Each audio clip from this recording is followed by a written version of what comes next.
ગુજરાત પ્રદેશ કોંગ્રેસ સમિતિના પ્રવક્તા હેમાંગ રાવલે રાજીવ ગાંધી ભવન ખાતે યોજાયેલી પત્રકાર પરિષદમાં રાજ્યમાં સ્થાનિક સ્વરાજ્ય સંસ્થાની ચૂંટણી જાહેર થયા બાદ લાગુ થયેલી આદર્શ આચાર સંહિતાના ઉલ્લંઘન મુદ્દે વાત કરી હતી। તેમણે કહ્યું હતું કે ચૂંટણી પંચની મુખ્ય જવાબદારી માત્ર આચારસંહિતા જાહેર કરવાની જ નથી, પરંતુ તેના કડક અને તાત્કાલિક અમલને સુનિશ્ચિત કરવાની પણ છે।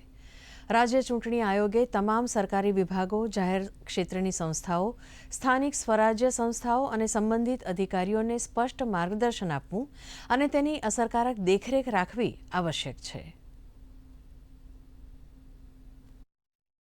ચૂંટણી પંચની મુખ્ય જવાબદારી માત્ર આચાર સંહિતા જાહેર કરવાની નથી, પરંતુ આચાર સંહિતાને તાત્કાલિક અમલ જે છે એ સુનિશ્ચિત કરવાની છે અને મુખ્ય જવાબદારી ચૂંટણી પંચની છે।